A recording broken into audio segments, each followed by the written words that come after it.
Rokuro is a snotty childish loser with no friends who is always mocked by all the other students in his class because he can't get a girlfriend. No matter how hard he tries, they always seem to reject him. But after saving a beautiful overpowered exorcist girl who fell from the skies into the bustling city of Japan, he discovers he is the one destined to be the god of all exorcists and shows everyone his true powers, shocking everyone at his school.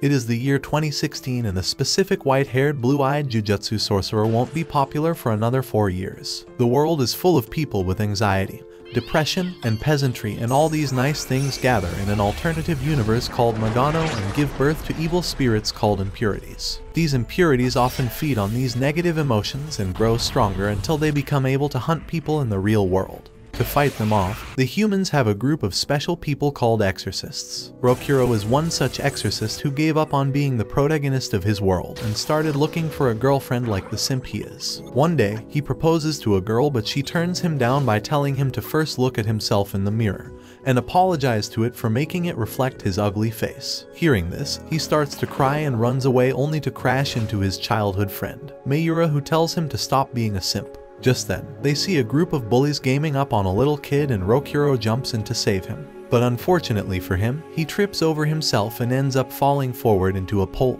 and embarrassing himself in front of everyone. Meanwhile, a young girl who's the next head of the Adashino house, named Benio, rides in a train back from school. Suddenly the lights inside the train go out and monster-like impurities start attacking from outside. Her spirit whispers in her ear that if they don't act right now, there would be casualties. Hearing this, she stands up and uses a paper charm to summon the gate to the Magano, and starts dealing with the cannon fodder spirits. On the other hand, we see an old geezer at Rokuro's dormitory using his powers on a spoon to locate the impurities at the train station. They all live in the Seika dormitory, which is one of the many places that houses cadets training to become full-fledged exorcists. The old man is named Zenkichi, and after learning about the impurities attack, he tells cadets Ryogo, Atsushi, and Shinosuke to prepare for the attack. They all gear up and tell Rokuro to join them as well, but he says that he doesn't want to be an exorcist anymore and simply runs away. Ryogo and the others leave him behind, and Atsushi complains how the old man still pampers Rokuro like a kid and is spoiling him. But Ryogo cuts in and explains that Rokuro is actually Sasuke Uchiha of this anime, and that he is the only survivor of the tragic Hinatsuki dormitory incident that happened 2 years ago. Meanwhile, Benio is busy wiping the floor with all the attacking impurities. She uses her fast and flexible moves and kills them all, but in the end feels too weak to move and ends up falling from the sky once the battle is over. As she falls down, the gate to the real world opens beneath her and she finds herself headed straight for the river beneath the bridge. Luckily, Rokuro happens to be sulking by the same bridge and he sees her falling down. He jumps and tries to grab her but forgets that he can't fly in this anime, and they both end up falling down. After that, they both swim to the river bank and Rokuro, being the simp he is, gets lost in her beauty. Just then, the girl takes out a small map and tells him that she wants to go there. It looks like some place near the Narukami station, so he decides to escort her himself. On their way, the girl points at a candy shop and says that she is hungry but doesn't have any money. Rokuro immediately takes his wallet out and tells her to get some herself, and she ends up using all his money at once on some ohagi and hisses at him when he tries to get one for himself. After that, they continue walking to find the place where Benio wants to go. On their way, they see a couple of kids suddenly vanishing into thin air. Benio realizes that it must be the doing of an impurity and opens up a gate to Magano, and ends up sucking Rokuro in as well. Once inside, Benio saves the kids by cutting the monster's head, but then she gets surrounded by a bunch of them. She takes out her paper charms and activates her body enhancement ability, which gives her massive stats boost, allowing her to cut through all of them in a blink of an eye. After that, she goes to the kid and heals her with another charm, but then a massive spider-like monster appears and threatens them. Benio attacks it, but the monster slaps her back into the ground like a fly. She then gives a gate charm to Rokuro and tells him to get out of there with the children while she holds the monster back. Rokuro tells her that she won't be able to defeat it and should run with them, but she says that she is strong and will defeat all the impurities in this world. With that, she jumps back into the fight while Rokuro starts thinking back on his past. While he goes through his flashback story, Benio gets her ass kicked and used as a mop to clean Magano's floor by the huge monster. When all hope is lost, Rokuro steps forward and decides to do some exorcism after all. He tells Benio that she got her ass kicked too fast for someone claiming to be strong enough to defeat all impurities, and then takes out his unique black charm and activates his abilities, which turn his arm into that of a strong demon. He then points his fingers at the monster and punches it like Saitama, turning it into a bunch of nothingness with a single hit, surprising Benio with his strength. Benio confronts him and says that she hasn't seen a power like this, but Rokuro tells her that it's a curse and not some power to be proud of. Meanwhile, we see a white-haired maniac look into fire as it prophesies about Rokuro and Benio being the twin star exorcists. Back in Magano, Rokuro tells Benio to not tell anyone about him fighting today. He says that he doesn't want to be an exorcist anymore, and this makes her really mad. She steps on his foot before returning them all to the real world and then walks away thinking how she doesn't like him. On the other hand, Rokuro remembers that he forgot his bag in the river and goes back to retrieve it before finally heading back to the dormitory. Once he's back, he notices the old man and everyone else surrounding Benio and treating her like some princess. He asks them what she was doing there, and the old man replies that she will be staying at their dormitory as well, so he should be nice to her. Rokuro starts talking back, but Benio's familiar summons itself and jumps at his face for talking bad about its master. It introduces itself as Kanako and says that anyone who messes with Benio will have to face it first. Rokuro gets annoyed and just walks back to his room. The next morning, Benio wakes up at 5 AM and goes into Rokuro's room to wake him up. She tells him that she wants them to have a friendly sparring match as she wants to see who is the better exorcist. Rokuro says that he doesn't care and that he doesn't want to become an exorcist anyways. Just then, Ryogo announces that they have located another impurities attack and would be going out to deal with them. Rokuro kicks Benio out of his room and says that he is never going back into Magano ever again and shuts the door. Benio thinks about it for a moment and then tells Ryogo that she will help them on the mission as well. As soon as they arrive in Magano, Benio uses her spells and starts attacking the giant frog monster alone. She makes quick work of it while thinking about Rokuro and his decision to not become an exorcist despite being so strong. After the battle, Ryogo asks Benio if Rokuro fought impurities the other day. On their way back, he explains that he is Rokuro's childhood friend and moved to Seika Dorm 5 years ago. Rokuro moved there 3 years after him, but when they met again, he had already given up on being an exorcist. He then says that maybe Benio can change him back to how he was because he knows how strong and talented he is. He used to talk about becoming the strongest exorcist and defeating all impurities, and that was when he looked the happiest back then. Hearing this, Benio compares it to how she wants to do the same things he used to say and wonders what happened to him to change like that. Later that day, Rokuro accidentally runs into Benio taking a bath and then runs away from her as she tries to slice him in half with a sword.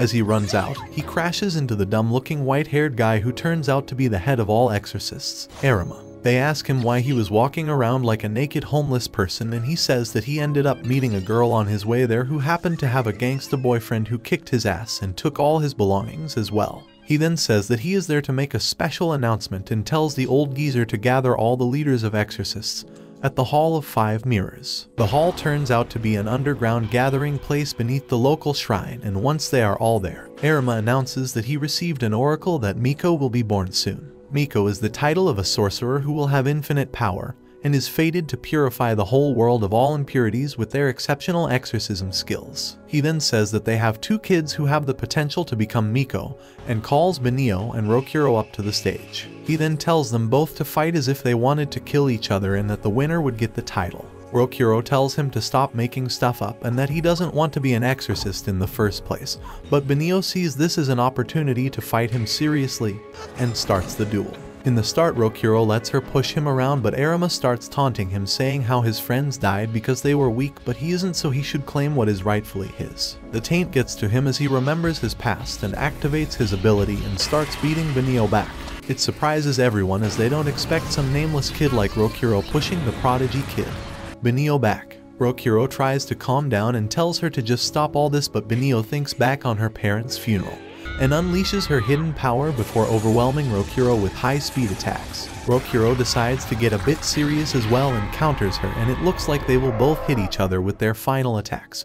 But Arima uses a special paper charm that dispels both their enchantments, and Benio ends up falling over Rokuro without much harm. Arima then walks up to them and apologizes to Rokuro for taunting him like that, even though he didn't mean any of those things. He says that he did it to show everyone there just how strong Rokuro really was, and then turns to them and reveals that these 2 kids are the twin star exorcists according to the oracle. Rokuro and the other young exorcists wonder what that means, and Arima explains that the Miko is the ultimate exorcist, and the pair who will give birth to it are called the twin star exorcists, meaning they will both marry and have a baby together, which makes them both scream in shock. Later that night, Rokuro dreams about living a happy life with Benio by his side, but scratches it as an absurd idea before going down to take his breakfast. There he meets Benio and Atsushi alongside Shinosuke, who tell them that they should spend more time together to strengthen their bond, but Benio walks out angrily, saying she didn't become an exorcist to play house, and especially not with a man who doesn't even have the resolve to become an exorcist, and walks out.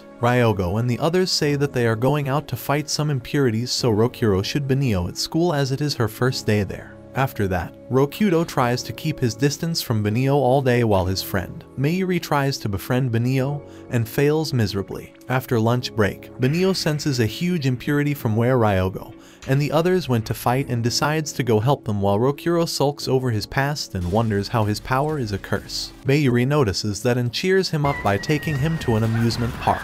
They talk about his mood and worries about becoming an exorcist again, but then decide to enjoy the day to take a break from all those things. Meanwhile, Benio struggles against one of the giant impurities on the battlefield, which manages to damage a roller coaster track in the real world.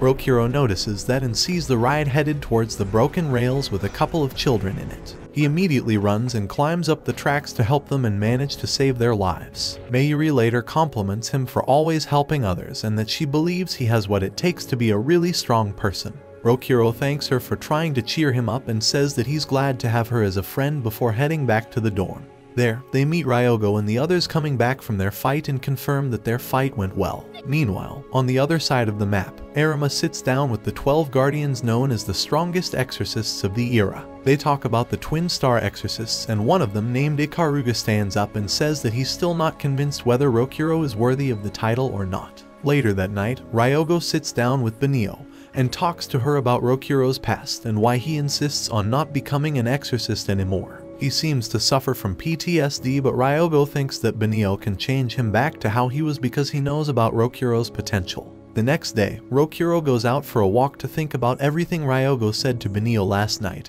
and remembers how he considers him his brother. On the other hand, Ryogo, Atsushi and Shinosuke go out on a mission to purify a house that made 11 people vanish in 1 month. They believe it to be the work of strong impurities and decide to clean the place, but as soon as they walk in, they find themselves surrounded, and Ryogo fails to make it out of Magano as he gets surrounded by impurities and his gate charms run out. Back at the dormitory, Atsushi and Shinosuke tell Rokuro about the situation and he goes to ask Benio for her help. After that, they rush to Magano and wipe the floor with all the impurities like the opus duo that they are. They save Ryogo, who looks like a beat-up ragdoll at this point, and Rokuro apologizes to him for being late. After that, he has Atsushi and Shinosuke take Ryogo back while he stays behind to thank Benio for her help. She tells him that he is usually a lame idiot who doesn't do anything helpful, but when it comes to fighting he's actually pretty cool. And we see their bond getting a tiny bit stronger. Back at the 12 Guardians meeting Arima is hosting in Kyoto, he tells Ikaruga to go investigate the unusual amount of impurities appearing in Narukami, and he can pay the twin star exorcists a visit as well if he wants. Meanwhile, Rokuro goes to check up on Ryogo, who is recovering from his injuries in the hospital. After talking to him, he goes back to the dorm where everyone is making paper talismans. Everyone compliments Benio's skills while apologizing to the paper Rokuro was writing on for his utterly garbage handwriting. Just then, they receive a signal about an impurity attack at a school nearby. They all go to check it out, and it turns out a bunch of kids vanished into thin air while playing football. They immediately go to Magano and see the kids being attacked by a massive crowd of monsters. Rokuro jumps in and saves a kid from turning into a not-so-happy meal, while Benio and the others go on a rampage and destroy a bunch of other monsters. But then they start getting overwhelmed by their numbers, and Rokuro starts getting flashbacks of his old friends dying in the Hinatsuki dormitory incident. Seeing this, one of the monsters grabs him off guard and decides to eat him up, but then gets shot by an energy beam-like kick from the side. With that, Ikaruga makes his appearance on the battlefield and unleashes the power of his special familiar, and its sword releasing a huge amount of flame power that incinerates all the monsters around him. The 12 Guardians are the strongest exorcists who inherited the names and powers of Abe no Seime's familiars, who is known as the strongest exorcist in history. Ikaruga seems unimpressed by Rokuro's lazy performance and calls him weak. Just then one of the surviving monsters eats a couple other impurities besides it and grows stronger. It then starts rushing towards them, but Rokurou goes on to one punch it to hell. Benio defends him and says that Rokurou might be a lousy ass, but he is a strong exorcist regardless. Just then, Ikaruga notices the presence of someone else in the Megano besides them, but then he receives a call from Arima, who calls him back to Kyoto. Ikaruga goes back, but it turns out that Arima was just playing around and wanted to know his opinion about Rokurou after seeing his power. Ikaruga says that Narukami still has a lot of impurities and he's concerned about the presence he felt earlier, so he will be going back, but Arima stops him and tells him to give the kids some time to grow after seeing someone young like him who is so strong. After this interaction, both Benio and Rokurou feel inspired to train and grow stronger as Ikaruga becomes one of the 12 guardians when he was the same age as them. The next day, as Ryogo-D and the others plan their next mission, Rokurou asks if he can join as well, and this makes them all really happy. Ryogo asks Benio to stay behind to give Rokurou a chance to fight some impurities as he's getting back into this exorcism business after quite some time.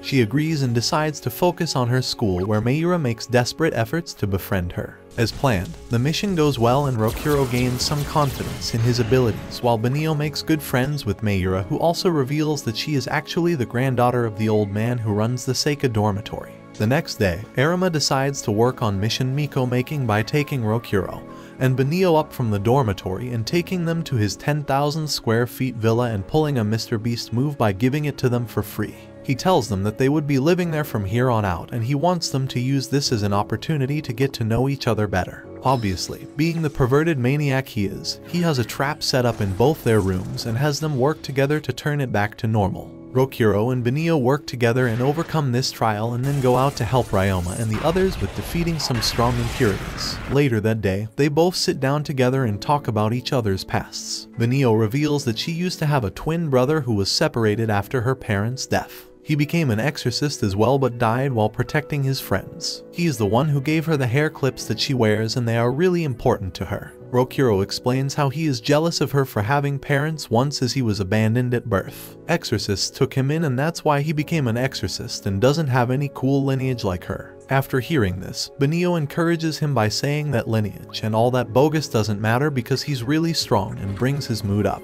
The next day, Mayura comes in to pay them a visit at the new villa. She's jealous of Benio getting to live alone with her childhood friend, but then asks Rokurou if he's sure about becoming an exorcist again. She tells him that she doesn't want him to see being depressed and go through the same pain he did 2 years ago. Rokurou replies that he doesn't want that either and has thought about it a lot, but thinks that if he can just protect the people around him with the power that he has, then it's worth doing it. Hearing this, Mayura becomes mad as she doesn't want him to do such dangerous things and fights back. Benio joins in and explains how she admires him for his decision and desire to grow stronger. Being cornered, Mayura runs out of the house with tears in her eyes, but in the rush she forgets her protective charm behind, and this leads to a strong impurity attacking her. Meanwhile, her father, Seijin, who is one of the 12 guardians as well as Ryogo and Rokurou's teacher, decides to pay them a visit. He goes to the dormitory to say hello to the old man and reveals that he is there to investigate the impure corruption that they have noticed in the area. Impurity corruption is a phenomenon that happens when humans get filled with too much negative emotions, and it transforms them into impure monsters themselves. Back in Megano, Mayura is about to become an impurity's food, but Rokurou arrives just in the nick of time to punch it away with his enchanted demon-looking arm and save her. Benio also arrives and they both fight the monster while protecting an unconscious Mayura. But the monster turns out to be too strong for them and they start struggling, but just then Seijin arrives and defeats it with one attack. After that, he addresses Rokurou and asks him why he was fighting again and challenges him to show him his power and resolve, but Rokurou replies with a half-hearted punch, which leads to Seijin confiscating his Black Master talisman. He then addresses Benio and asks her if she knows what happened 2 years ago and explains that Hinatsuki Dormitory was where her brother went to after their separation. People think that impurities attacked the dorm and killed everyone, but in fact no impurity was involved in that incident. And in reality, Rokurou was the one who killed everyone with that demonic arm. Hearing this, Benio becomes extremely enraged and points her sword at Rokurou, but Seijin tells her that there's more to the story, and just then a mysterious boy arrives in front of them. This boy turns out to be Benio's supposedly dead brother, Yudo. Looking at him, Rokurou becomes mad and rushes towards him, but he casts a spell without any enchantment papers and binds him. With that, they continue that on that day, Yudo locked all the kids in the dormitory and conducted forbidden experiments on them in order to turn them into impurities. Rokuro was the only survivor because he killed everyone trying to kill him, but the mental stress of seeing his best friend betray him and turn their friends into impurities and then killing them with his own hands to save his life made him give up on his dream of becoming the strongest exorcist or fighting as one ever again. Hearing this, Benio crumbles down and asks his brother if it was all true, but he mocks her for being a weak nobody and tells her to get out of his sight as she couldn't even understand the true feeling of her brother. He then mocks their parents for being useless and weak and that being the reason they died, and then diverts his attention back to Rokuro and says that he is there to make an offer and asks if he would be willing to join him and become his right-hand man. Rokuro looks at his stupid face and says that he would rather die, and then unleashes the power of his arm forcefully and goes on a rampage to defeat him. But Yudo seems to have the same power in his left arm and he seems to be more in control of it. He plays ping pong with Rokuro by punching him back continuously as he charges at him like the brainless idiot he is. Benio looks at this and decides to stop him as she believes he would die if she doesn't and takes a big hit from him for this. But her effort bears fruit as it brings Rokuro back to his senses, and Yudo tells him that he is a failure because he lacks the real resolve to grow stronger, and that he would expect more entertainment from him the next time, and then leaves. After that, Seijin takes Mayura and goes back home while Benio apologizes to Rokuro for getting mad at him earlier. After that, they both make up and resolve to grow stronger together. Later that night, they both go to see Seijin and ask him to train them, but he refuses by saying that they need more than some lazy ambition, and that he's too busy anyways. The next day, Benio's teacher, Subaru, decides to pay her a visit in the new villa. She's one of the 12 guardians as well and comes with her fellow guardian Tetara. Benio and Rokuro ask her to train them and she accepts their request. After that, she makes them go through a series of absurd tasks like shopping together as a couple, going out to eat, playing hide and seek, and even fighting some self-constructed monsters to bring them both together as a couple. She also decorates the villa with some fancy furniture and makes them realize how important teamwork is. After she leaves, they both try to set their routines in the new house, and Rokuro says that he will be the one responsible for cooking dinners as he's sure they would both die if they keep eating Benio's concoctions. Benio says alright and then goes out for her evening jog while thinking about her life before her parents died and how they all used to have dinner together. After running for quite some time, she turns around but senses a strong impurity in the area and decides to purify it. She goes to Magano, but the big impurity explodes on itself and it turns out a humanoid impurity is the one responsible for it.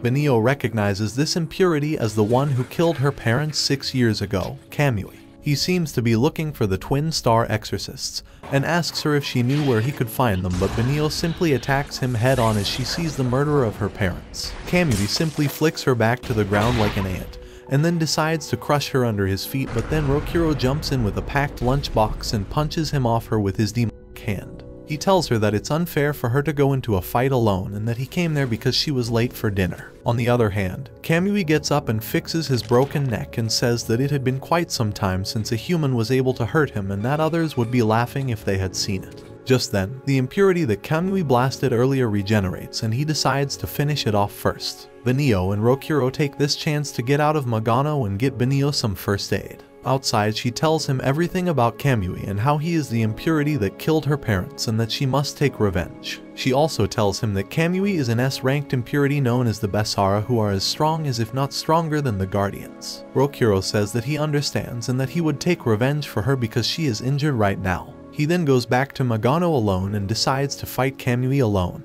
He goes full force, but it barely does anything to the strong impurity. However, his demonic arm manages to inflict some pain on Kamui, and like a violence-hungry masochist, he enjoys it and says that Rokuro has some potential, so he would give him the chance to live. Rokuro fights regardless, so Kamui decides to get a little bit serious by using a cursed enchantment on his legs and kicking Rokuro to oblivion. Just then, Benio joins the fight as well and thanks Rokuro for helping her regain her confidence. She fights with the impurity with newfound strength, but it doesn't prove enough. At this point, Rokuro and Benio join their remaining power into one combo attack which manages to hurt Kamui's leg, but it takes so much energy that the twin star exorcists aren't able to move anymore. Kamui realizes that they are the couple he was looking for and gets excited seeing how much potential they have. He tells them to grow stronger so he can get a lot of spiritual energy after killing them, and takes his leave as we see Arima watching over them from a distance to make sure the hope of exorcists doesn't die in this early battle against a boss level threat.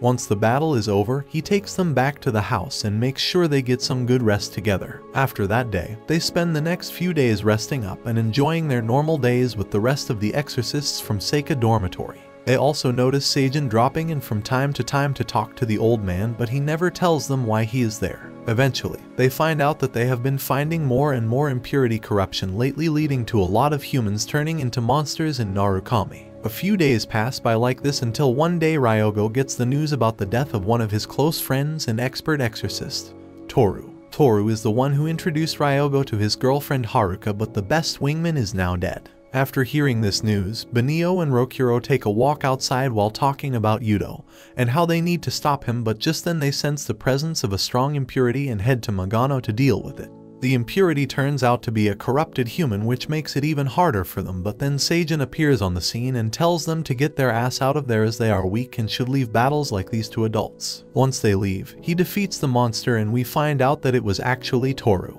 Later that day, we see Seijin sitting down with the old man at Seika dormitory. The old man tells him that he should let someone else handle this task, as it must be really harsh on him to put down the kids he used to teach and train. But Seijin says that no one besides him should be bearing this burden and says that it would be easier on him this way as well. On the other hand, we see Rokuro and Benio sulking over the fact that Seijin called them a burden on the battlefield with no merit. Mayura notices the couple feeling down and decides to help them by cooking dinner for them and consoles her dad as well. However, she still has feelings for Rokuro, and the fact that he's bound to marry Benio makes her feel sad inside, and this emotion turns her into a corrupted monster. This traumatizes the couple as they once again see someone they care about turn into a monster and fight her. Their feelings don't let them do much and Mayura ends up beating them really badly. Just then, Seijin arrives on the scene and says that he will be the one to put her down and tells them to get out of the Magano. Rokuro feels extremely bad as he starts getting flashbacks from his past, but when he touches Benio, they both hear the voice of Mayura asking for help from them.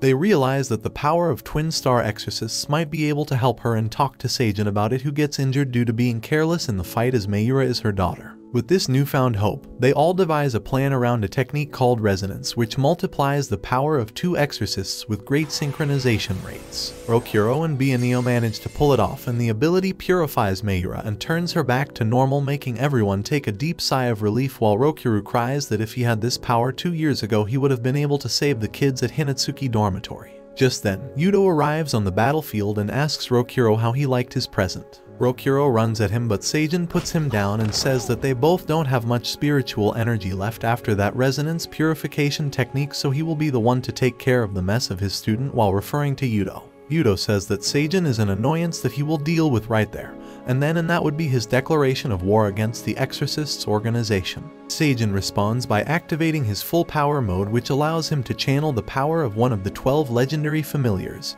Byako. He then rushes straight for Yudo, but Yudo one-shots him with his demonic arm and puts him down. After that, he decides to go attack Rokuro, but Seijin manages to body block the attack and then says that he will protect the Twin Star Guardians no matter what. He thanks the couple for saving his daughter. He also tells Rokuro that he meant to give him something that he left with the old man, so once they are out of Magano he should go and pick it up, and then uses a self-exploding charm and pulls a Vegeta on Yudo. Yudo survives the explosion without a scratch, and Rokuro uses this chance to recover the badly injured and unconscious Seijin. Yudo makes him the offer to join him once again and tells him to come to Hinatsuki dorm in Magano the next day with his answer, or else he would turn everyone in Seika dormitory into a corrupted monster, and then leaves. Rokuro lets out a sorrowful cry and then rushes Signy and Mayura to the hospital with Benio. In the hospital, they learn that even if Seijin survives, he won't be able to fight like an exorcist at full power ever again. He also loses one of his arms from the explosion and tries to be as cool as Shanks and Sasuke. Besides that, the old man tells Rokuro that a unit of the 12 Guardians is being formed to eliminate Yudo, and that they would be in Narukami in a few days. Later that night, Rokuro opens the box that Seijin left with the old man and finds a black and red uniform in it. He remembers how Seijin used to wear one like this when he used to teach them, and had mentioned that only the strongest exorcists are allowed to wear it. He told him that he should grow strong enough and prove his worthiness if he wants to wear it, and now he finally gave it to him. This makes Rokuro cry even more, and he decides to go face Yudo the next day and tells Benio about his decision. After that, they both train with all the tools, weapons, and enchantments that they have on hand. They also practice resonance and figure out that it's a 5 to 10 times power increase and has no hard limit on how many times they can use it as long as they have the energy and stamina to do so. We also find out that during the Hinatsuki incident, Rokuro lost his arm when one of the corrupted monsters ate it. After that, he started turning into a corruption as well, but for some reason he was able to control that power and channeled it into his missing arm, which let him exorcise his friends that day, which means his right arm is the power of his corrupted impurity form. Besides that, Rokuro also tests out a red master talisman that came with the uniform that Seijin prepared for him. Once the training arc is finished, they both sleep to recover their stamina, and then head to Magano to confront Yudo at the Hinatsuki dormitory ruins. Once inside, they begin the fight with Yudo and start getting overwhelmed right from the beginning. They attack him with their signature moves, but Yudo says that it feels like they are throwing rice grains at him. They then use resonance and hit him with a couple of attacks, but Yudo blocks them without any damage as well and calls them desperate ducks. Meanwhile, Kamui watches the battle from a distance feeling bored. Back on the battlefield, Rokuro uses the Red Master Talisman to enhance his arm and then uses resonance with Benio to get another power boost. With this he starts overwhelming Yudo for a moment. They unleash a strong attack which sends Yudo flying, but then he reveals his true full impurity form and says that they can't even imagine hurting him in this form, so he uses his human body to make the fights more fun. After that, he turns back into human form and walks towards them, but then falls down coughing some blood. Rokuro thinks this is his chance to finish him and rushes in for an attack, but Yudo says that he was just acting and grabs his arm and prepares to break it. Benio tries to save him, but Yudo breaks her legs and puts her down. Rokuro tries to save her, but Yudo pushes him back and then tells Benio how pathetic she is before breaking the hair clips he gave her long ago. After that, he leaves her on the ground to become a meal for the impurities around them and goes on to make mashed potatoes out of Rokuro. While he is dealing with him, Kamui jumps in and offers help to Benio. He says that he likes giving people with potential chances to survive and grow stronger for his own pleasure, and tells her to choose between dying here or taking his power and getting demonic legs like Rokuro has his arm. Benio struggles with making the decision but accepts it to save Rokuro, and her legs get transformed into white demonic claws brimming with power of a Basara. She tells Kamui that she will one day come at him with these claws that he has given her, and then goes on to beat Yudo's ass. She overwhelms him for a time because Yudo has grown weaker from tanking all the hits from earlier. But then her power runs out midway and Yudo starts beating her once again. As he's about to kill her, Rokuro jumps in and stops him, but Yudo gives him an invitation to the Dead Donut Gang by piercing through his stomach and throwing him back. But Rokuro holds his ground and punches him back with his dying breath, and unleashes his impurity power to max, allowing him to transform into a white demon similar to Yudo for a moment, and the transformation heals his stomach wound as well. After that, he channels the power back into his arm, and we all find out that he has some insane plot armor. Seeing this insane BS, Yudo becomes mad and goes into his max power mode as well, and they both duke it out old school style with their fists, until Rokuro sends him flying like a team rocket with the power of his dead friend's hopes and dreams. Once all this is over, they both open their eyes in the hospital, and luckily none of them bears any severe injuries. The doctors tell Benio to give her legs some rest in the wheelchair before they both get summoned by Arima, who calls them to give information to the remaining guardians about their battle with Yudo. He also tells them that they would be punished for fighting him alone and not waiting for the guardians, but Benio argues back by saying that they were under a threat and did it to protect their friends at the Seika dormitory. Arima says that it's fine, but they are now prohibited from doing anything dangerous because as the twin star exorcists, their job is to get married and give birth to the Miko, so they don't have to waste time in training and get stronger and all that nonsense. This makes Rokuro really angry, and he says that he will do it, but they must allow him to put down Yudo with his own hands, and Arima agrees. He tells them that according to a recent oracle that he had, a great calamity is headed their way, but the guardians would be able to hold it back for a couple years, and that's how long they have to train and grow stronger than everyone present there. Rokuro agrees alongside Benio, and they both go back. After that, they both spend the next few days resting up and enjoying a festival, and Rokuro gives Benio a pair of hair clips to replace the ones she lost. On the other hand, we see Meira ask her dad to train her so she can become an exorcist as well and help her friends. Time for a time skip. 2 years later, Rokuro has become quite cool and popular in his school. Benio is as amazing as ever, and they both have grown significantly as exorcists. Meira has also become an exorcist now and is able to perform basic enchantments and spells, and they all protect Narukami Island as the Seika dormitory exorcists alongside a retired Seijin. As prophesied, the impurities have also grown stronger and a Basara is planning to raid the real world with a bunch of them. We see Rokuro and Benio go about their mission with the other exorcists, but one day they notice a strange light in Magano, and Rokuro finds a little girl in the area. They take her back to the dorm and name her Sae, and Rokuro adopts her as his daughter for the time being as she seems fond of him for some reason. Seijin and the old man say that they need to be careful as it's a rare occurrence to find a happy little girl in Magano, thinking back on how they found Rokuro in the same place when he was a baby. They go about their days as a family, but one day they notice the Magano mist appearing in the town and suddenly massive impurities appear in the real world. Rokuro and Benio purify them while Seijin explains that a dragon spot has appeared and it's like a massive rift in the barrier that separates Magano from the real world. Back in the Exorcist's headquarters, we find out that a Basara by the name of Kurinashi is behind all this as the Guardians prepare to deal with him. We also see another Basara named Suzu is involved in this mess, but she seems more interested in unique exorcists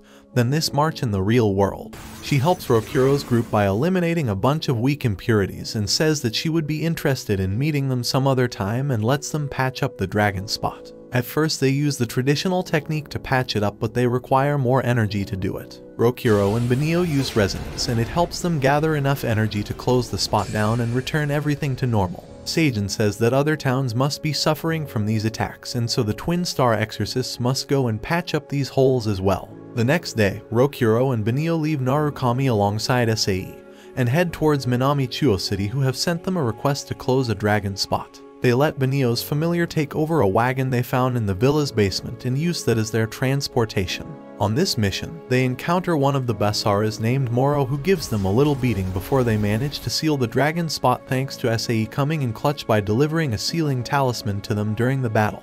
On their next mission, they head towards an amusement park which has an impurity that's about to turn into a Basara. The lion impurity seems to have some human emotions still intact and it wants to look at something beautiful. Once they get near the amusement park, Sae wanders inside and ends up making friends with the impurity. She makes a promise to not hurt any humans or fight them and conveys this sentiment to Rokuro and Benio as well. While they all try to show something beautiful to it, two guardians arrive on the spot by turning up all the lights in the amusement park and destroying the lion impurity, but in its final moments it manages to look at the beautiful lights and goes out without any regrets. After that, the guardians, Miku and Sakura, patch the dragon spot and confront the Twin Star Exorcists and tell them that they should take this mission more seriously as people's lives depend on it. After that, their next destination turns out to be Hi, where they meet the famous Japanese baseball player, Kawase. Their opponent is a Basara named Yamato, while two guardians named Narumi and Cordelia join them on this mission. The guardians tell the Twin Star Exorcists to work on sealing the dragon spot while they will hold Yamato back. The plan goes well, and they manage to drive the impurities out of the town, but Yamato makes it out alive as well. Meanwhile, the Basara who's behind the dragon spots, Kurinashi, heads to Magano and talks to the twin Basara, Chijua and Mamachi, and tells them about the Twin Star Exorcists and how he thinks they would prove to be good entertainment for them. Also, they need to get rid of them for the success of their plan. The Basara pair agrees and wait for the exorcists to arrive. On the other hand, Rokuro and Benio head for the next dragon spot and somehow end up in Magano, which is connected to the real world through a dragon spot inside a tunnel. Here they confront the Basara twins, who prove to be far superior to them in terms of raw strength and teamwork. Things look pretty bad for the Twin Star Exorcists when they both get tied in the Basara's sticky string, but Sae jumps in and protects them both by creating a barrier with her powers. She doesn't know how she did it, but this gives the guardians in the area time to arrive on the battlefield. They introduce themselves as Arata, Kengo, and Kenkuro and say that they came there following Kurinashi's trail. They then use a gate charm and teleport everyone back to the real world where impurity levels are lower and say that this will significantly weaken the Basara. Rokuro and Benio say that they would like to fight them and ask the guardians to deal with the dragon spot. As expected, the Basara are weaker in the real world and they manage to overpower them significantly. During their last assault, they fatally injure Mamachi, who protects his brother by tanking the attack himself and joins the Dead Donut Gang. Just then, Kurinashi opens up some portals on the battlefield and takes the twins with him and runs away. The Basara close the dragon spot and then follow behind the Basara while Rokuro and Benio confront Sae and ask how she managed to use that power. She says that she has no idea but has a feeling that they should go to Kyoto, where the Exorcist headquarters is located, and the couple agrees to it. On the other hand, Kuranashi kills Momochi and absorbs his power. He then tricks Chijuwa into thinking that the exorcist did that and gives him his brother's power and tells him to seek revenge. While the twin star exorcists move towards Kyoto, Ikaruga joins Seika dormitory on Arima's orders as the next dragon spot is revealed to be at Narukami. While he's there, he trains Mayura and we also see them both develop slight feelings for each other. Seijin also helps them, but his powers seem to be greatly reduced. Ikaruga takes care of the impurity and the dragon spot on his own and showcases his spirit familiar weapon Suzaku, which lets him fly and shoot empowered blades at his enemies. Meanwhile, Rokuro and Benio head towards Kyoto alongside Sei. On their way, they receive a call from Seijin who informs them about a massive dragon spot that was located near their current location and asks them to patch it up before moving on. They agree and head towards it but get ambushed by a Basara as soon as they reach there. The Basara introduces itself as Kanasa and says that it is one of the strongest Basara and they stand no chance against him.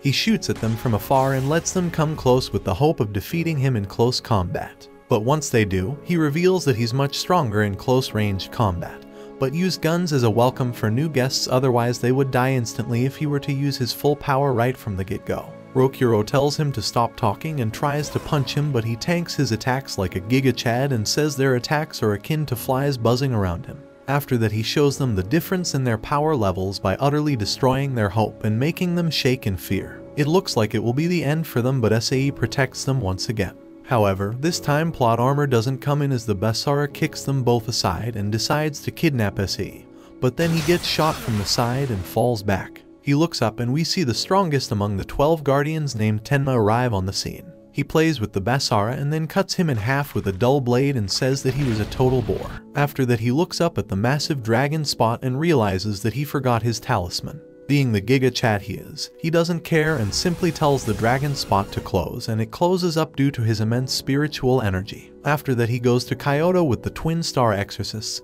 and part ways once they reach the city. Once there, Benio receives a call from Arima who tells them that they finally found the reason behind the sudden appearance of these dragon spots and says that he wants them to come to the headquarters with Sei. On the other hand, we find out that there is a massive tree under the exorcists' headquarters which was created by the originator of all exorcists named Abe no Seimei.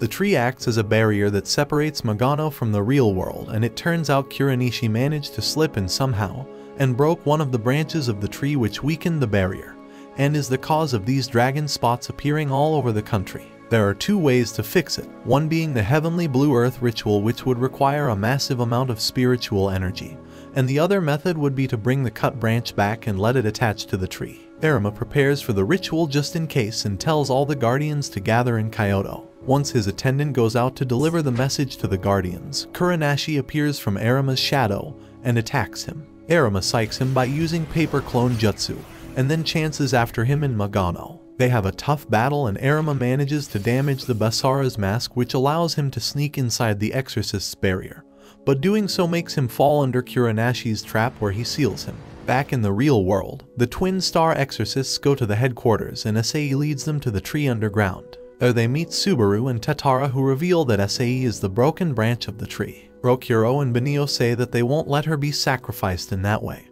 and Subaru says that if Sei doesn't come willingly it would make the barrier weaker, so they would have to do the ritual anyway and prepare to do that. She also says that they would need their help as Seijin has retired and they are short on one person. The ritual requires 6 people to channel their energy, but at the same time impurities would be attacking them. That's why they have assigned one guardian to each ritual performer for their protection. Rokuro and Benio would be protecting Tenma, and with that the plan begins. With Arima gone, Kuranashi closes all the dragon spot and gathers their energy to open one gigantic dragon spot in Kyoto. The guardians begin the ritual, but even with all their powers combined, it proves insufficient to close it. Rokuro and Benio try to close it with their resonance as well, but exhaust all their energy without making a dent. Sei looks at all this and decides to return to the tree and protects everyone by repairing the barrier in this way. After this incident, Rokuro and Benio go back to Narukami and spend a few days recovering from this journey. Rokuro also thinks about how he felt similar to Sei when he found her in Magano, and goes to Seijin and asks him about his parents and how the exorcists found him. Seijin reveals that they found him in Magano 10 years ago and have no clue where he came from. He's not a branch of the tree like Sai, and is fully human, but they have no other clue about his origin. Hearing this, Rokuro goes to Magano with Benio in hopes of finding more about himself, but it doesn't get them anywhere. On the other hand, Arima's attendant takes up the position of acting head of exorcists, and bears an oracle that Arima has died. He gathers the 12 guardians and prepares a squad dedicated to taking revenge for Arima and killing Kuranashi. However, they all find it really hard to believe that Arima lost to some Basara given how strong he actually is. After the meeting, the attendant tells Ikaruga to go to Narukami and tells him to protect the twin star exorcists until they deal with Kuranashi. Meanwhile, all the guardians continue looking for Kuranashi, who reveals his true plan to Moro. He says that the stupid exorcists think that now that dragon spots are gone they don't need to worry about us anymore, but in reality that was just the phase 1 of his plan. The purpose of the dragon spots was for all impurities to grow stronger by feeding on strong exorcists and their spiritual energy. Besides that, all the exorcists have been purifying and curing normal people of their excessive impurities by absorbing it. With so much negative energy getting concentrated in them in such a short period of time, they would soon turn into puppets for them, and that's when they will eradicate all the exorcists. He then tells Moro to go and feed on these exorcists and grow much stronger for the future battles to come. On the other hand, Subaru and Tatara get a clue on Kuranshi's trail while Miku and Sakura encounter Moro and Magano while looking for her boss. It turns out they have some bad history with Moro, who seems to have killed Sakura's father, who used to be Miku's close friend. Seeing her, Sakura immediately jumps with her weapon and shouts that she will avenge her father. Being hot-headed, she loses her composure and unleashes a mindless barrage of attacks at Moro, but she takes advantage of her insanity and overwhelms her with raw power. She grows stronger by becoming a total macho girl, and then beats her into a building. Miku tells Sakura to calm down and then fights Moro using her stuffed toy charms, which contain the power of different elements. She overwhelms her in the start, but Moro unleashes an attack towards Sakura, who's down, which makes Miku divert her attention towards her. Moro then uses this chance to push her to the ground and beat her up, but Miku uses an ability and makes a strategic escape with Sakura. After resting for a while, they both decide to finish Moro with a cool head, and Miku decides to go out first to confront the Basara. She unleashes her special technique and gets into a giant stuffed toy and starts beating Moro, but she transforms into a giant as well and tears her apart. While she's busy dealing with her, Sakura jumps in and cuts her down.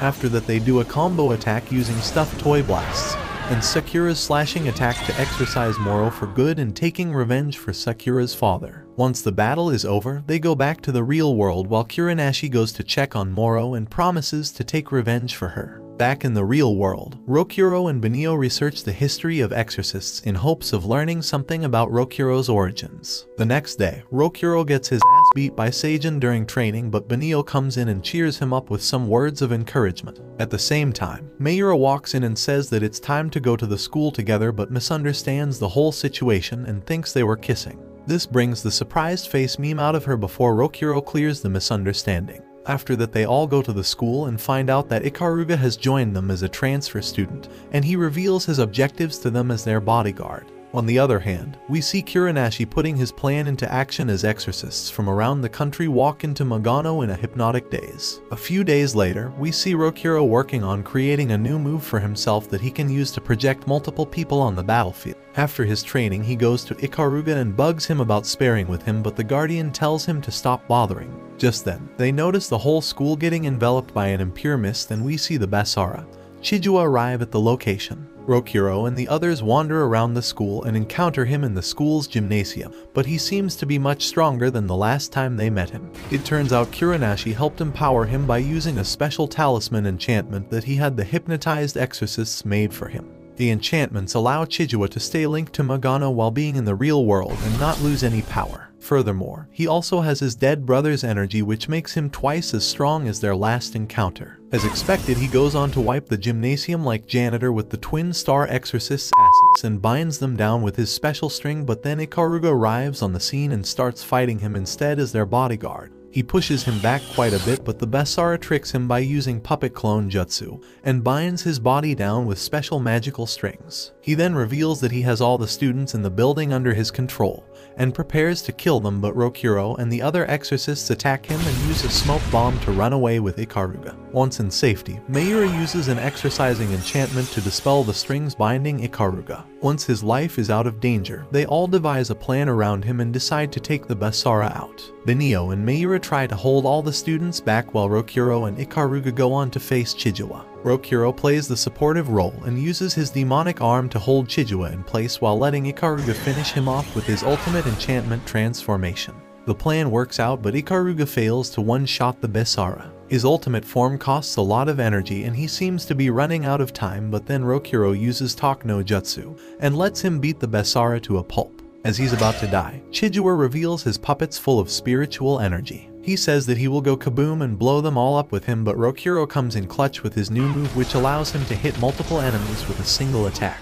He uses it to dispatch all the puppets at once and delivers the final blow to the Basara, finishing him off for good this time. While Ikaruga and the others are busy with Chijua, Kuranashi begins his plan and begins a curse ritual of unleashing negative energy around Narukami. The Guardians take note of this and try to stop it using a ritual of their own, but they get ambushed by Yamato and his minions who disturb the ritual, and Kuranashi manages to activate the spell. As it takes effect, the whole country starts shaking immensely, and huge cracks start forming on the ground.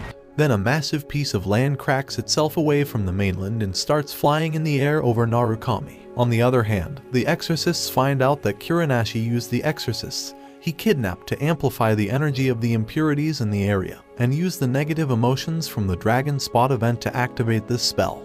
We find out that the entire town of Narukami was floating in the sky, and Seijin reveals that 600 years ago a similar incident happened to some villages, and the Basara responsible for that was none other than Kuranashi. Meanwhile, Rokuro and Benio make their way towards the dorm to check up on their friends, but they get confronted by Kuranashi himself on their way. He reveals his face and shows that both his eyes look normal. He then explains that the stronger impurities grow the closer they look like humans, and then says that he is going to play a game with them. He then activates his spell to its full effect and pulls a Madara Uchiha on them by summoning a giant tree-like impurity out of the ground with multiple eyes and tentacles that seek spiritual power and suck their victims dry until they are dead like cannon fodder. He then tells them that they won't be able to defeat this impurity unless they purify its bulb, which resides underground and stores all of its spiritual power. Rokuro asks him why he would tell them something like this, but he says that it won't be a fun game if they don't know how to play, and then says that according to his estimation, they have less than 2 hours before the tentacles suck every single person on the floating island of their life energy. This makes the couple really mad and they try to attack him, but he simply blocks it with his immense cursed energy and walks back to Magano.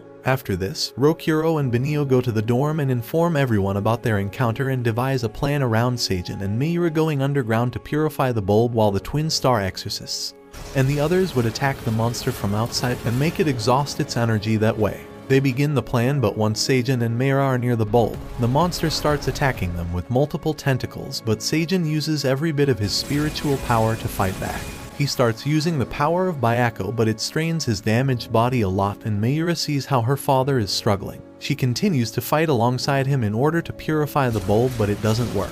Just then, Kuranashi appears there and says that he wasn't expecting them to be the ones attacking the bulb. He uses his command over the giant tree monster and tells it to bring one of the hostages that he has taken under him during this attack. It turns out to be Meira's mother, which makes both of them really angry. Seijin calls him a bastard and tries to attack him from behind, but Kuranashi blocks it and throws it back and commends his assassination background. It turns out Seijin was the leader of Anbu after Itachi left the village, and he was actually the one who killed all the members of his own clan, much like the notorious Uchiha. He then reveals that Seijin also killed Meira's uncle, and we learn that that's how he met Meira's mother while being on a mission to kill her brother. He did it for duty, as her brother had already been corrupted and was going to become a monster, and Yukari forgave him and went on to become his wife. After all this, Seini looks at Kuranashi and says that he will be the one to save Yukari, and he uses all the power he has left in him to summon Byakko's power to go into his enchanted transformation. He manages to land a hit on the Basara, but it proves useless as he pulls an Abido on him and lets the attack pass right through him. Meira decides to step up her game and fights to defend her parents, but it proves useless. However, Seinen notices that Byakko is responding to his daughter's energy and asks it to lend her his power even if it's this once, and gives Meira the talisman. Byakko talks to Meira and says that his power comes from the desire to protect those one loves, and then resonates with her, which allows her to fight Kuranashi on a more equal footing. She manages to purify the bulb during their fight, and Kuranashi makes his escape to further his main plan. Outside, Rokuro and Benio work together to fight the giant tree monster alongside other guardians. The couple manage to destroy the tree's core once they notice that it has stopped regenerating thanks to its bulb getting destroyed.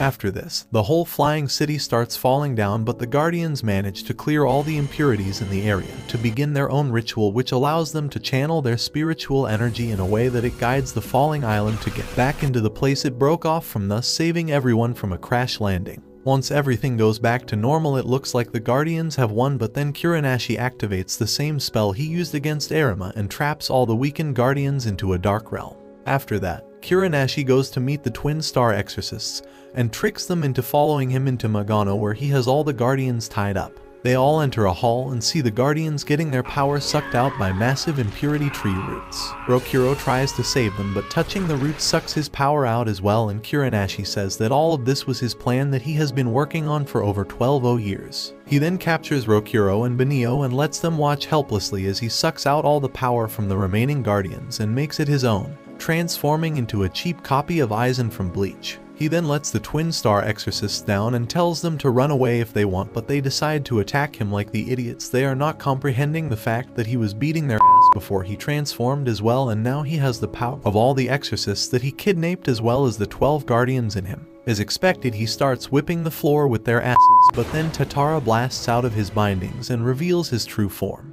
It turns out Tatara is not a human but a familiar spirit, and he has been fighting Kuranashi for the past 600 years now. Tatara fights the Basara with full force, but Kuranashi is now able to use all the abilities of all the Guardians except his, and the power gap proves to be just too great. Seeing this, Tatara decides to use his ultimate move, Hug M and Blow M, and curses Kuranashi with the curse of deterioration with his dying breath. Kuranashi says that it was a nasty move, but then walks to Yudo's that he has also dug out from the roots of Aim no Mahashira. He says that he will simply absorb him, which would enable him to bypass the curse, but it works against him as Yudo manages to take over. He absorbs Kuranashi instead alongside all the power and abilities that he has stolen, and then greets Rokuro with his iconic evil smile. He then has the couple follow him to the deepest parts of the creation where Magano and the real world meet on the barrier. Once there, he traps Benio in a barrier and plays ragdoll beat up with her in order to make Rokuro mad. He explains that for 2 years when he was part of the tree,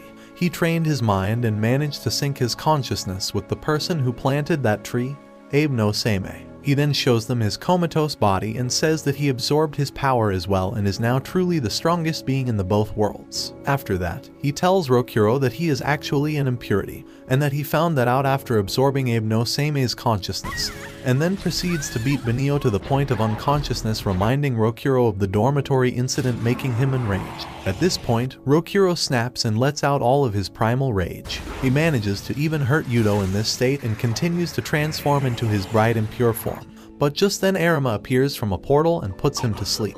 He then distracts Yudo with a lame binding spell and uses that time to dispel the barrier around Benio using his family's special barrier dispelling technique. After that, he uses his familiars to push him back before retrieving the Twin Star Exorcists and retreating back to the real world. Back in the real world, Benio takes quite some days to recover due to taking so much beating in the last battle, while Rokuro recovers relatively quickly. On the other hand, Arima talks to Seijin and the old man and reveals that he actually used Kuranashi to kill him so he could perform the ritual of Pursuit of Ages. Thanks to him, he managed to separate his soul from his body and traveled back 1,000 years to the time of Abe no Seimei. There he learned why he created Magano and the Exorcists group and Guardians, and learned the true nature of impurities and humans. It turns out there are two energies in this world: the yin energy, which destroys everything, and the yang energy, which creates everything, and the world needs a balance of both to exist in harmony. Abe no Seimei found out that the yin energy stemmed from negative emotions of people, and it was growing to a point where it was destroying the real world through curses and impurities. This is why he created Magano, but the yin energy turned out to be far more than his expectations, and it kept growing still. To combat that, he created the 12 familiars from the yang energy and granted their powers to people who would become the 12 Guardians. After that, he formed the Exorcists group around them with the purpose to maintain this harmony by purifying the impurities that cross over to this world.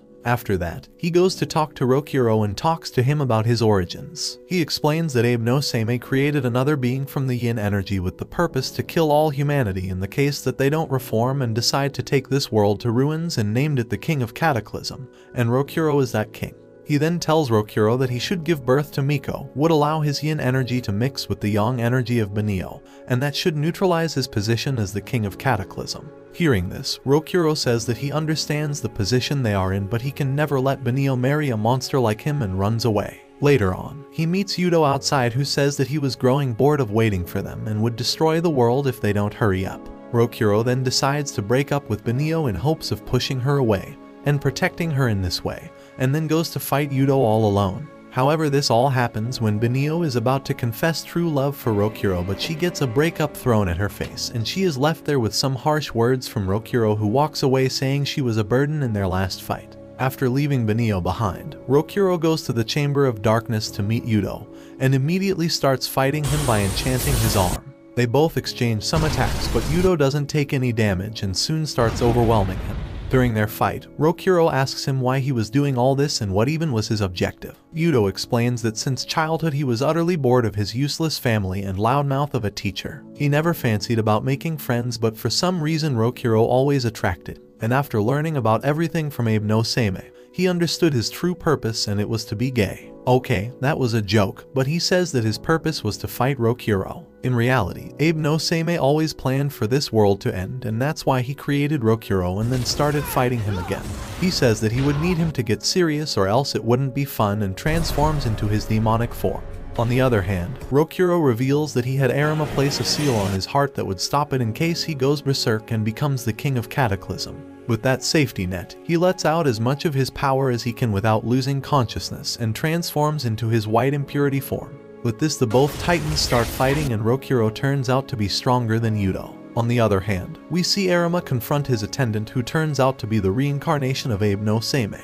It was all according to his plan, as he wanted to destroy this world and create a new world without any evil. When he planted the barrier tree, he programmed it in such a way that all the negative energy would get concentrated and give birth to the King of Cataclysm named Rokurou. On the other hand, the yang energy would gather in Benio's family and would give birth to the girl with concentrated yang energy. However, fate played its cards and gave birth to twins instead of Benio alone, and to counterbalance her yang energy, her brother became the incarnation of an equal yin energy. This made him a poor copy of Rokurou, and after syncing with his body, he must have realized this fact and wants to fight Rokurou to prove his worthiness. Back in the Magano, Rokurou manages to defeat Yudo and walks away, saying he would lose all his spiritual energy soon. Yudo looks at him and says that he would destroy all his friends before that happens, and makes him get angry beyond limit, making him lose control and transforming into the King of Cataclysm before putting him down once and for all by turning him into a donut. And that's when we get to see these chiseled buns of the king fated to destroy everything.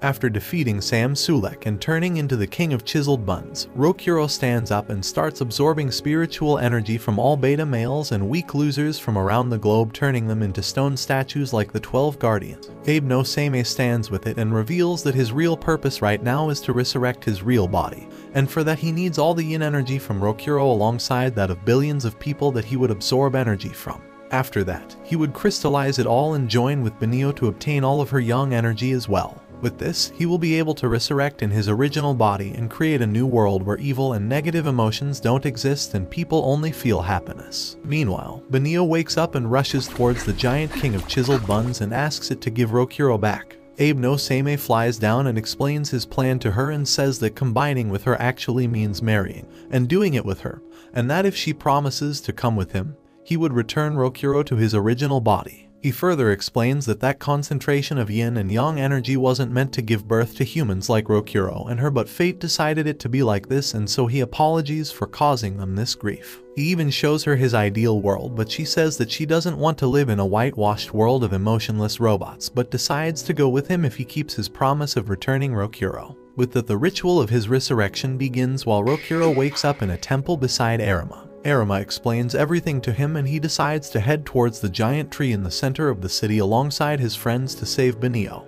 On their way, they all help him with their enchantments and sacrifices and push him towards the top of the tree, as he is now their only hope. Arima also helps by giving Rokuro all of his remaining spiritual energy and power-boosting enchantments. With all of their help, Rokuro makes it to the top where he finds Benio sealed inside a crystal.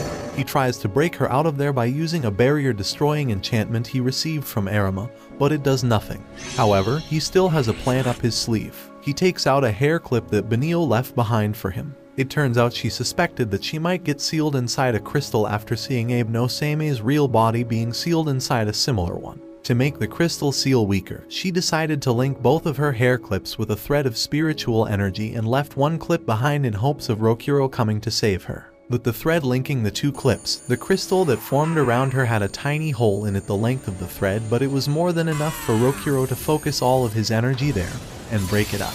Meanwhile, Arima heads to the midsection of Abe no Mihashira where Abe no Seime is standing. He says that he is there to stop him from getting in Rokuro's way, but Seime says that he doesn't even need to bother with that because there's nothing he can do even if he breaks her out. He then looks at Arima and says that he has barely any spell power left and how he thinks he will manage to stop him from doing anything. Arima tries to act big and summons a massive dragon with all he has got, but Seime uses the same technique and summons an even stronger dragon to fight him. He destroys his dragon and then starts beating Arima up, but then Kamui jumps in from nowhere and says that he came there smelling someone strong. After that, they both start fighting Seime and his dragon but get their ass kicked as expected. After dealing with them, Seime heads to the top of the tree and meets Rokuro and Benio. He explains that he already took Benio's yang energy while she was in the crystal because he suspected that she would rebel against him, and with all of the preparations made, he can now activate the technique which would bring about the birth of the new world. The first stage of the spell was extraction of all yin energy from people, and in the second phase he would coat all the remaining humans with yang energy, thus creating a world with people with only strong yang energy. Rokuro and Benio try to stop the second stage by striking the core of the tree with their spiritual energy using resonance,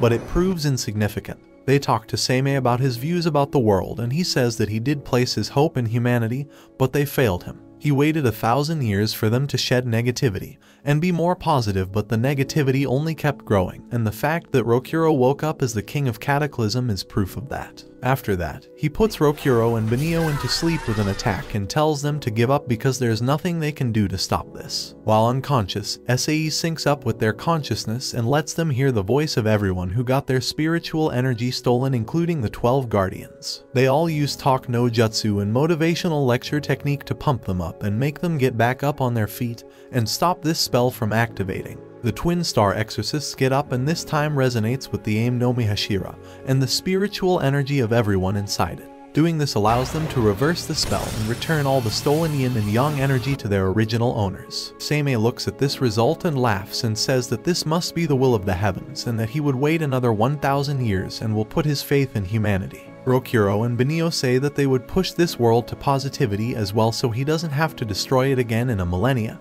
and tells him goodbye. With this, the battle to save their world from destruction ends for the exorcists, and everyone gets a happy ending for the time being. After some days, we see Ryogo and his girlfriend, Haruka, marry each other, and the twin star exorcists attend the wedding alongside all of their other friends. In the end, Rokuro confesses his feelings for Benio as well, and they both kiss each other, and this is how season 1 of Twin Star Exorcists comes to an end.